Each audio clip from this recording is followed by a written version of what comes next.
أحيانا المرء يحصر السعادة بشيء فيبتلى بها. أقرب لك المعنى. إبراهيم عليه السلام وزكريا وهم أنبياء اشتهوا الولد، واضح؟ إبراهيم دعا ربه ليهب الله عز وجل له غلام، فأعطاه إسماعيل، فأمره أن ينحر إسماعيل، واضح؟ هذا لا تحصر السعادة بشيء. زكريا عليه السلام دعا ربه أن يرزقه غلام، فرزقه غلام، ومن الذي سماه؟ الله، سماه يحيى، فقتل أمام عينه. هذا لا تحصر السعادة بشيء. فأحيانا نحصر السعادة بشيء فنملكها فنبتلى فيها، فنملكها فنبتلى فيها. فهناك ناس والله أنا سعادتي في الوظيفة، فلما تمنح الوظيفة يشعر أنه فقد بيته وزوجته وفقد كل شيء، وأخذ الله منه بقدر ما أعطى. لا، إذن السعادة الحقيقية فقط بمسألة واحدة، القرب من الله. ولو كنت مذنبا عاص استغفر واقترب من الله. لهذا الله عز وجل يقول لزكريا: يا زكريا لو يعلم المدبرون شوقي إليهم، حبي إليهم، هذا المدبر العاصي، فكيف المقبلين عليه؟ لهذا الله عز وجل يقول: من عمل صالحا من ذكر أو أنثى. حتى انظر الحكمة الإلهية، ما قال من رجل أو امرأة، قال من ذكر أو أنثى.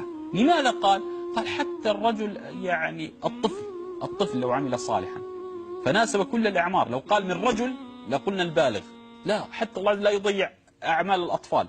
من عمل صالحا من ذكر أو أنثى قال وهو مؤمن. إذن هي السعادة. فلنحيينه حياة طيبة، ما قال سعيدة. ما معنى لماذا قال طيبة وما قال سعيدة؟ لأنه ربما الحياة الطيبة أن ترضى بقضاء الله وقدره، لأنه ربما يصيبك الحزن. بمعنى آخر، أنت مؤمن وتعمل صالح يصيبك الحزن، لكن تطيب النفس ويوفقك جل وعز أن ترضى بقضاء الله.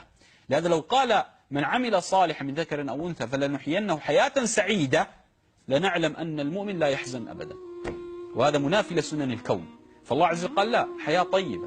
لماذا؟ أنت ستحزن لكن سترضى حتى بالحزن لأنه من الله، واضح؟ لهذا لا تحصر السعادة بمقصور عقلك، لا تحصر السعادة. لهذا انظر في القرآن من أوله لآخره واعلم أن كل شيء حصرت فيه السعادة. انظر كيف ختم الله عز وجل به الخطاب. حتى أقرب لك المعنى وتبحث جيدا.